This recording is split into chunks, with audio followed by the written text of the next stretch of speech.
어머니, 내일부터 집안일 가능하실까요? 허리 수술을 막 끝낸 74세 할머니에게 며느리가 가장 먼저 건넨 말입니다.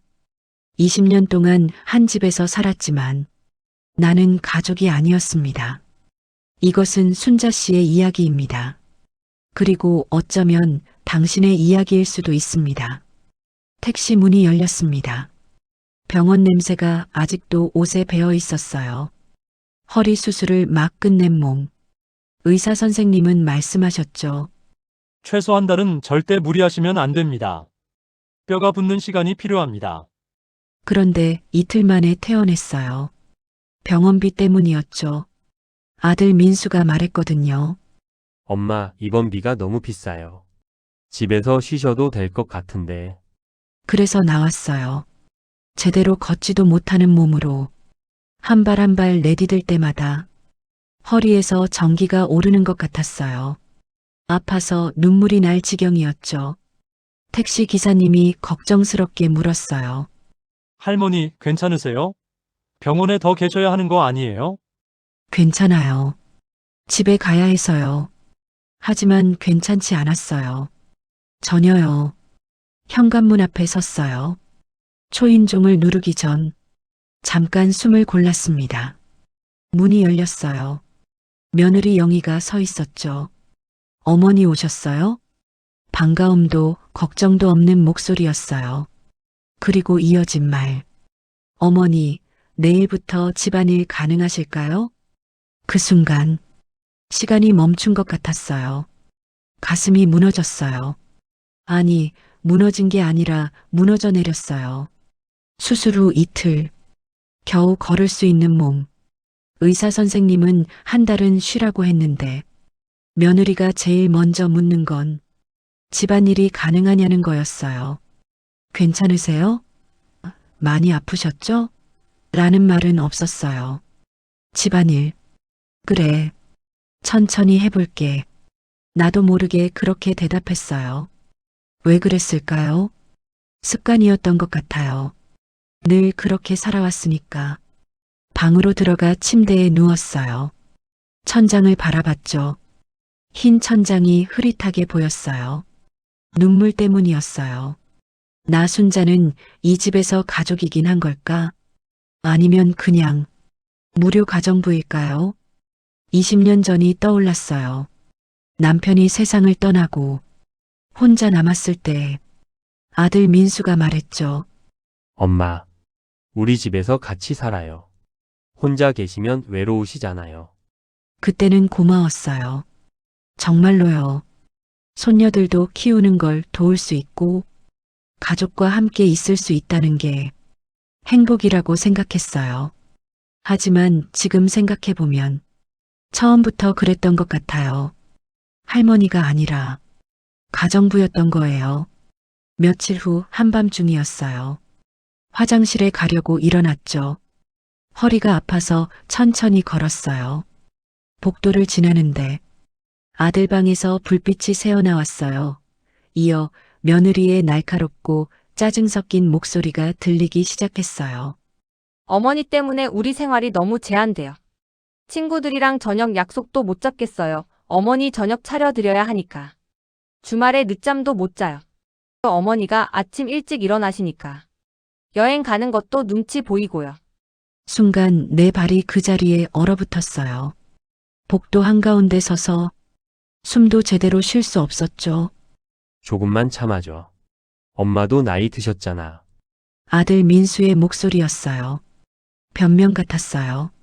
진심으로 날 감싸는 게 아니라 그냥 상황을 모면하려는 말 같았죠.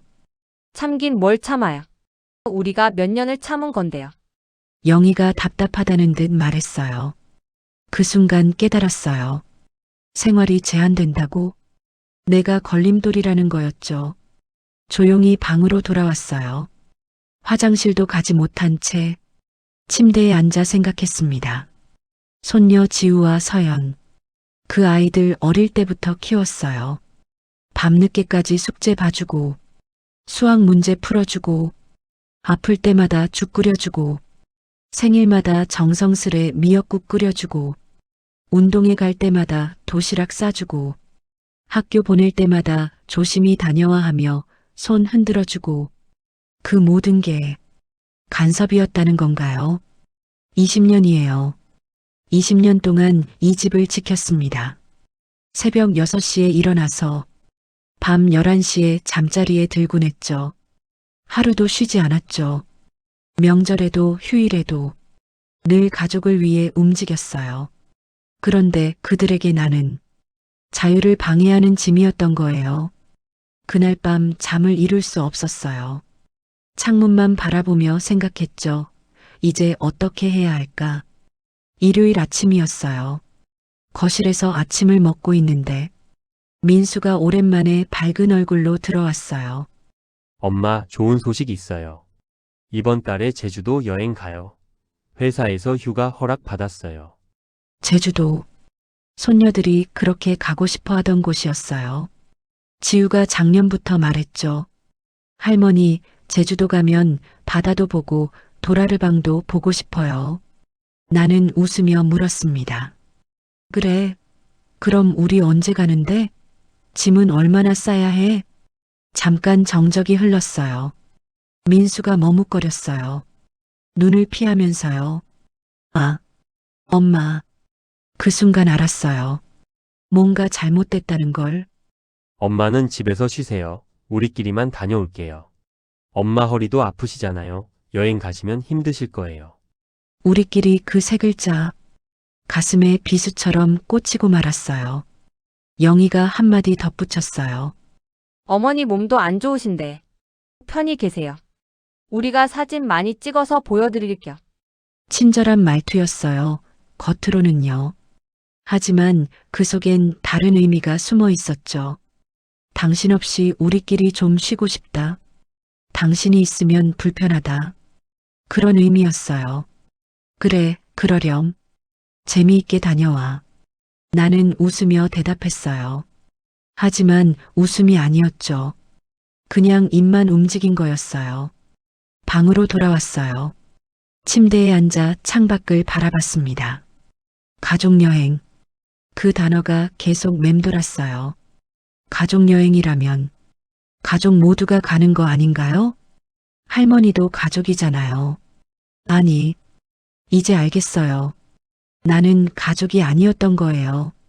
20년 동안 한 집에서 밥 먹고 명절 함께 보내고 손녀들 웃음소리 들으며 살았는데 나는 가족이 아니었어요.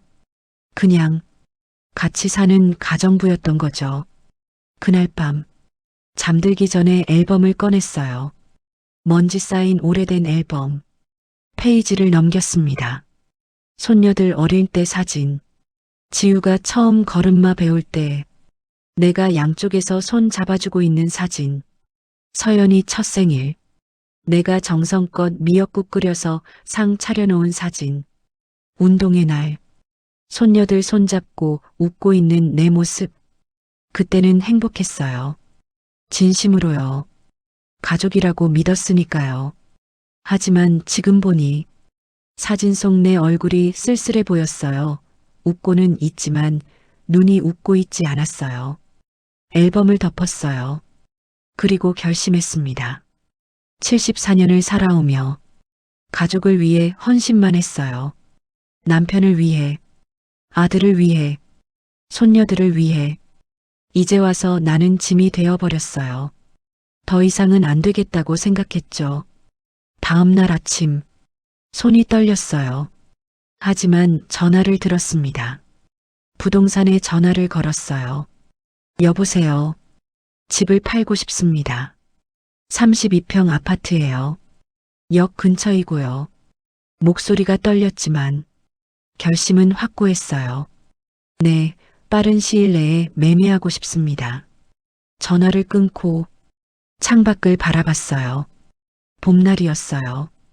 벚꽃이 흩날리고 있었죠. 나도 이제 새로운 시작을 할 때예요.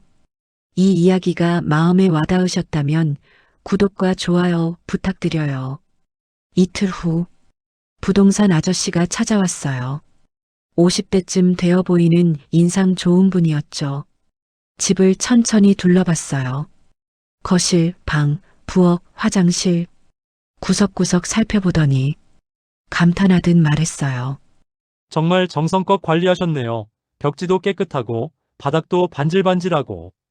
요즘 이렇게 깨끗한 집 보기 힘듭니다. 금세 팔릴 겁니다. 확신해요. 그 말에 마음 한켠이 후련해졌어요. 30년 동안 정말 정성껏 살았거든요. 매일 아침 걸레질하고 벽지 한 장 더럽히지 않으려 조심하고 가구 하나 놓는 것도 신경 쓰고 이 집은 내가 30년 동안 벌어서 산 집이에요. 남편이 돌아가시고 혼자 식당 일하며 모은 돈으로 한 푼 한 푼 모아서 산 집이죠.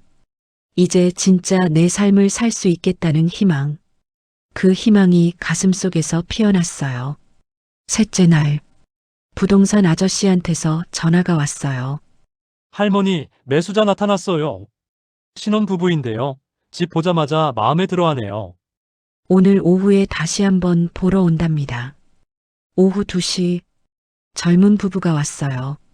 30 초반쯤 되어 보였죠. 여자는 배가 불러 있었어요. 임신한 것 같았어요. 집을 둘러보며 환하게 웃었어요. 이 집 정말 좋아. 햇빛도 잘 들고 방도 넓고. 아기 키우기 딱 좋겠어. 남자도 고개를 끄덕이며 말했어요. 할머니, 정말 관리 잘하셨네요. 저희 이 집으로 하고 싶어요. 그들이 반가워하는 모습을 보니까 내 가슴이 뭉클해졌어요. 새로운 가족이 이 집에서 행복하게 살 거라는 생각이 들었거든요. 나는 그러지 못했지만요. 계약서에 도장을 찍었어요. 떨리는 손으로. 이제 정말 새 출발이구나. 그 생각이 들었죠. 집에 돌아와 친구 경희에게 전화를 걸었어요. 경희야. 나 결심했어. 강릉으로 이사하기로 했어. 전화 너머로 경희가 놀라는 소리가 들렸어요. 뭐? 갑자기? 민수네는 알아? 아직 몰라. 이사 직전에 알릴 거야. 그동안 나는 얼마나 나를 위해 살았을까 싶어서. 경희는 한참을 조용히 있다가 말했어요. 순자야, 잘 생각했어. 당장 도와주러 갈게. 혼자 하지 마. 고마워, 경희야. 전화를 끊고 이사 준비를 시작했습니다. 박스를 사왔어요. 하나씩 물건들을 정리했죠. 옷장을 열었어요. 옷이 별로 없었어요. 대부분 10년도 넘은 옷들이었죠. 그동안 나를 위해 산 건 거의 없었어요. 손녀들 옷은 매번 새 걸 사줬는데 내 옷은 한 벌도 안 샀더라고요. 부엌 찬장을 열었어요. 그릇들이 가득했죠. 명절 때마다 쓰던 큰 접시들, 손녀들 생일 때마다 쓰던 케이크 접시들. 이제 필요 없어요. 혼자 쓸 그릇 몇 개면 충분하니까. 남은 물건조차 최소한으로 챙겼죠. 경희가 도와주러 왔어요. 순자야, 이것도 가져가야지. 아니야. 난 새로 시작할 거야. 필요한 것만 가져갈래. 박스 5개. 74년 인생이 박스 5개에 다 들어갔어요. 허무하기도 하고 후련하기도 했죠. 이사 하루 전, 저녁 식사 후였어요.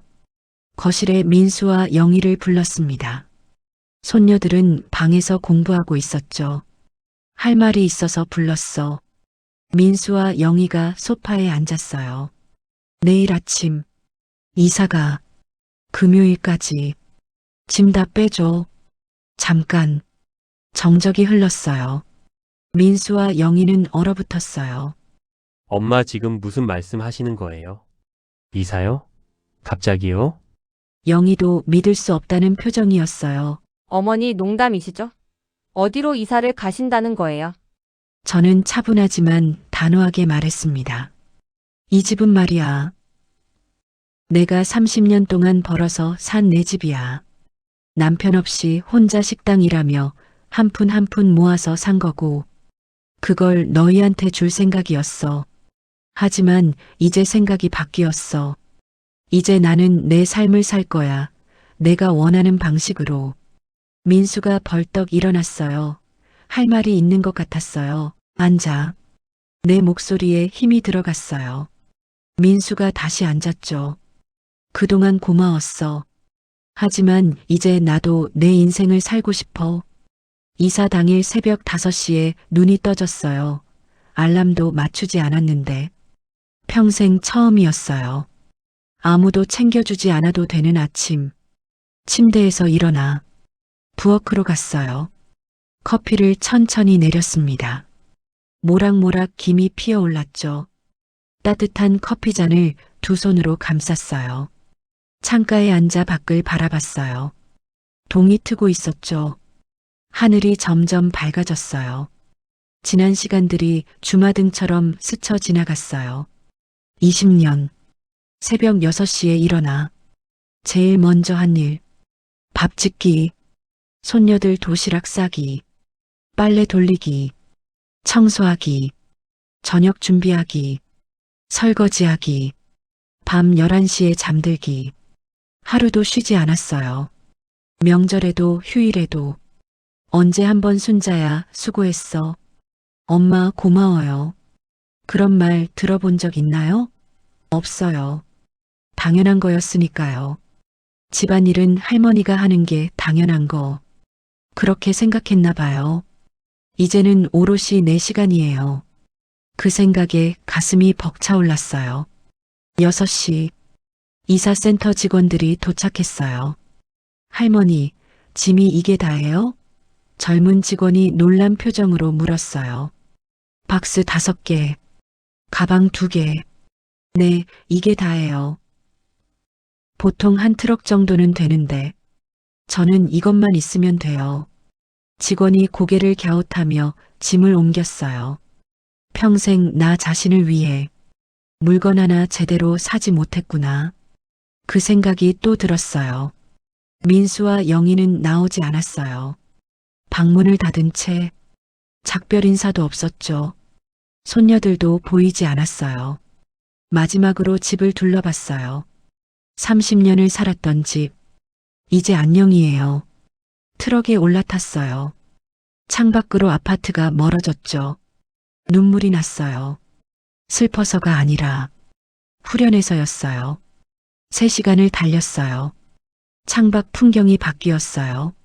서울의 빌딩들이 사라지고 푸른 산과 들판이 펼쳐졌죠.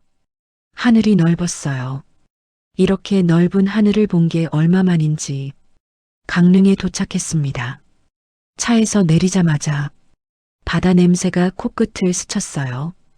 짠하고 상쾌한 그 냄새. 마음속 깊은 곳까지 시원함이 전해졌죠. 할머니, 저기가 댁이에요. 직원이 가리킨 곳.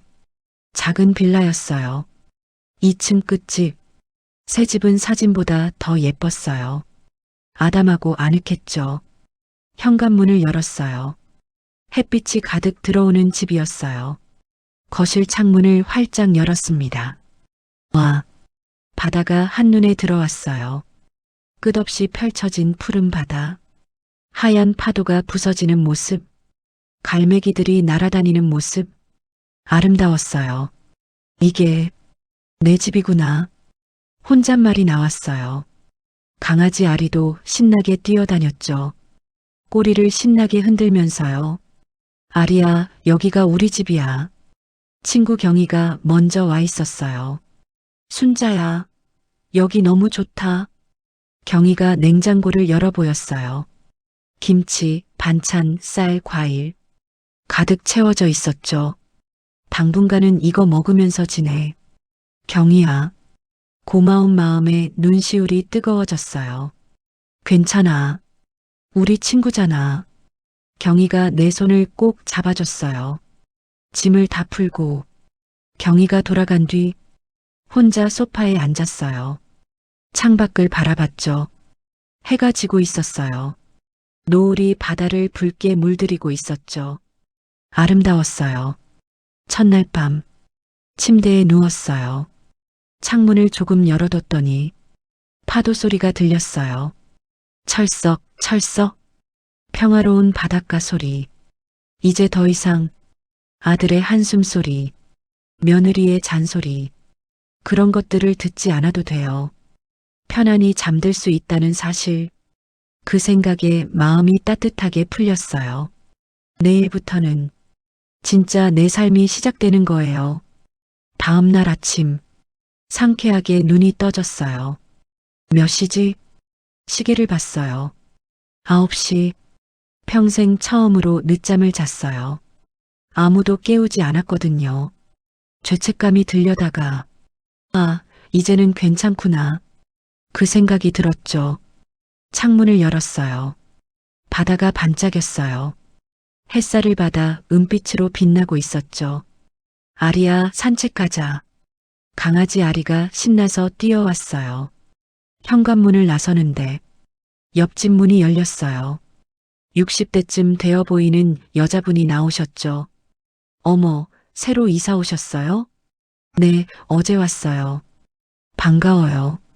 저는 302호 사는 김영숙이에요. 박순자예요. 잘 부탁드려요. 바다 보러 가세요? 저도 지금 나가는 길인데 같이 가요. 영숙 씨와 함께 바닷가로 갔어요. 걸어서 5분 거리였죠. 발밑으로 모래가 밟혔어요. 부드러웠어요. 파도 소리가 가까이 들렸죠. 아리와 함께 바닷가를 걸었어요. 끝없이 펼쳐진 푸른 바다. 파도가 밀려왔다 물러갔어요. 반복해서요. 나도 저 파도처럼 밀려왔다 물러가길 반복했구나. 남들 삶에 맞춰 밀려갔다 왔다 했구나. 이제는 다르게 살아보자. 새로운 파도처럼, 내 방향으로 움직이는 파도처럼. 순자 씨, 서울에서 오셨어요? 네, 아들네 집에서 살다가 나왔어요. 아이고, 저도 그랬어요. 딸네 집에서 살다가 혼자 나왔죠. 그래요? 네. 눈치 보며 사는 게 너무 힘들더라고요. 영숙 씨가 씁쓸하게 웃었어요. 여기 와서 혼자 사는데 훨씬 좋아요. 자유로워요. 그 말에 위안이 됐어요. 나만 그런 게 아니구나. 많은 사람들이 비슷한 삶을 살고 있구나. 산책을 마치고 시장에 갔어요. 활기찬 사람들 사이를 걸었어요. 싱싱한 채소와 생선, 과일과 반찬들. 어머니, 어디서 오셨어요? 생선가게 아주머니가 반갑게 물었어요. 서울에서 이사 왔어요. 어제요. 아이고, 환영해요. 여기 공기 좋고 사람들 인심도 좋으니까 편하게 지내세요. 자주 오세요. 싱싱한 거로 드릴게요. 정겨운 인사. 서울에서는 느낄 수 없던 따뜻함이었어요. 혼자서도 당당하게 생활할 수 있다는 사실. 그게 새삼 좋았어요. 장을 보고 집으로 돌아왔어요. 부엌에 섰습니다. 작지만 아늑한 부엌. 냉장고를 열고 재료를 꺼냈어요. 처음으로 내 입맛대로 아침을 차렸어요. 달걀 프라이. 노릇노릇하게 구웠죠. 김치볶음밥. 참기름 한 방울 넣어서. 미역국. 된장 조금 넣어서 구수하게. 혼자 먹는 밥상이었지만 행복했어요. 누구 눈치 볼 필요 없이 천천히 먹을 수 있었거든요. 맛있다. 혼잣말이 나왔어요. 오래전부터 잊고 살았던 작은 즐거움을 되찾았어요.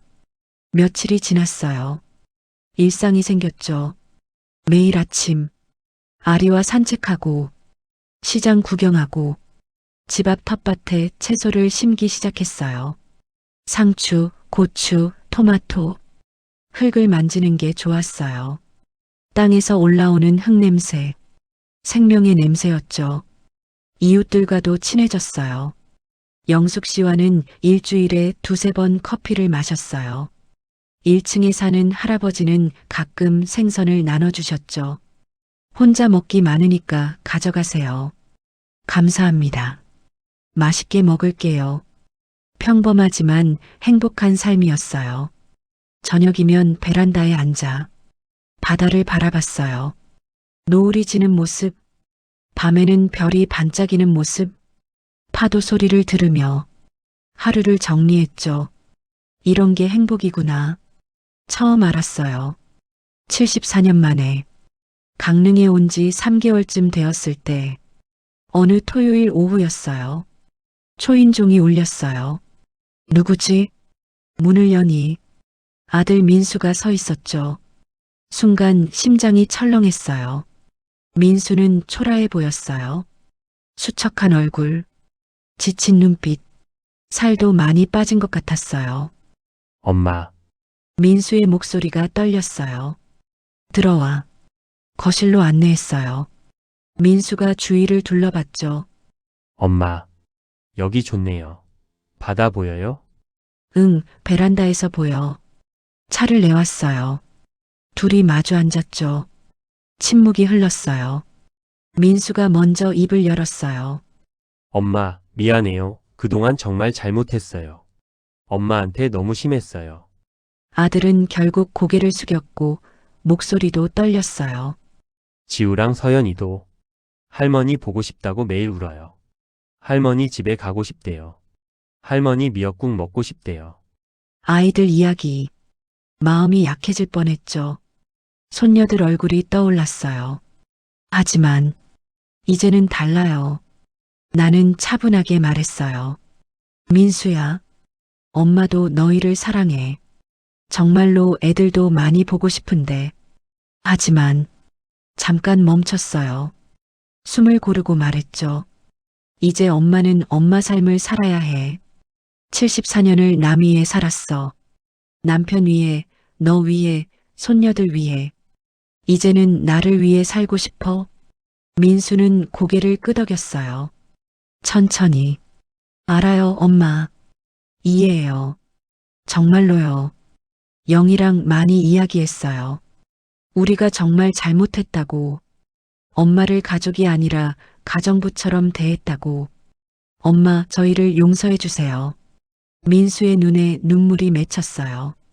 나는 민수의 손을 잡았어요. 용서는 이미 했어. 화난 것도 아니야. 그냥 이제는 다르게 살고 싶은 거야. 가끔 놀러와. 손녀들도 데리고 바다 구경시켜줄게. 맛있는 것도 해줄게. 하지만 함께 살 순 없어. 나도 내 삶이 있으니까. 민수가 고개를 끄덕였어요. 알겠어요. 엄마 다음 주말에 애들 데리고 올게요. 그래. 기다릴게. 민수가 일어났어요. 문 앞에서 한 번 더 말했죠. 고맙습니다, 엄마. 건강하세요. 너도 잘 지내. 민수가 돌아간 뒤 베란다에 섰어요. 창밖을 바라봤어요. 마음이 쓰이긴 했지만 흔들리진 않았어요. 이제는 확실해요. 내가 원하는 삶이 뭔지. 그 다음 주 손녀들이 왔어요. 할머니, 지우와 서연이 달려왔어요. 꼭 안아줬죠. 우리 손녀들 많이 컸네. 할머니 보고 싶었어요. 나도 엄청 보고 싶었어. 손녀들과 바닷가를 걸었어요. 조개도 줍고 파도에 발도 담그고 웃음소리가 끊이질 않았죠. 집에 와서 미역국을 끓여줬어요. 할머니, 이 맛이에요. 이 맛. 서연이가 행복하게 웃었어요. 저녁 무렵 민수네 가족이 돌아갔어요. 할머니, 다음에 또 올게요. 그래. 언제든 놀러와. 손 흔들어 배웅했어요. 차가 멀어지는 걸 보며 생각했어요. 이게 맞는 거야. 함께 살지 않아도 사랑할 수 있어. 서로 부담 주지 않으면서 편하게 만날 수 있어. 이게 진짜 가족이야. 그날 밤 일기를 썼어요. 오랜만이었죠. 오늘 손녀들이 왔다. 행복했다. 하지만 혼자 있는 지금도 행복하다. 누구의 엄마도 누구의 할머니도 아닌 그냥 순자로서 나는 이제야 내 이름을 되찾았다. 펜을 내려놓았어요. 창밖을 바라봤죠. 달이 떠 있었어요. 바다를 환하게 비추고 있었어요. 며칠 후 아침 산책을 하다가 한 할머니를 만났어요. 70대쯤 되어 보였죠. 혼자 벤치에 앉아 바다를 바라보고 계셨어요. 한참 동안 얘기를 주고받다가 알게 된 비슷한 이야기들, 비슷한 아픔들. 하지만 지금은 모두 자유로웠죠. 늦었지만 내 인생을 사니까 좋아요. 우리는 편안한 표정으로 서로를 보며 고개를 끄덕였어요. 집으로 돌아오는 길, 하늘을 올려다봤어요. 구름 한 점 없이 맑았죠. 이렇게 맑은 하늘, 오랜만이었어요. 아니, 처음인지도 몰라요. 이제야 제대로 보게 된 거죠. 하루하루가 감사했어요. 매일 아침 아리와 산책하고 텃밭에서 채소를 기르며 이웃들과 소소한 수다를 즐기고 저녁이면 바다를 바라보며 하루를 정리하는 삶. 평범하지만 행복한 삶. 누구의 엄마도 누구의 할머니도 아닌 그냥 순자로서의 삶. 이제야 내 이름을 온전히 되찾았어요. 바다를 바라보며 생각했어요. 이게 진짜 자유구나. 이게 진짜 나의 삶이구나. 74년. 긴 시간이었어요. 하지만 늦지 않았어요. 지금부터라도 내 삶을 살 수 있으니까. 저녁 무렵 베란다에 앉아 노을을 바라봤어요. 하늘이 붉게 물들고 있었죠. 아름다웠어요. 혼잣말이 나왔어요. 인생은 정말 신비로워. 74년을 살면서 지금이 가장 행복해요. 혼자지만 외롭지 않아요. 자유롭고 평화로우니까 인생은 신비 그 자체입니다. 언제 어디서 어떻게 행복을 찾을지 아무도 모르는 거예요. 나는 74세에 찾았어요. 늦었지만 찾은 게 중요한 거죠. 이 이야기가 여러분께 용기를 드렸다면 구독과 좋아요로 응원해주세요. 당신도 늦지 않았습니다. 지금부터라도 당신의 삶을 사세요. 감사합니다.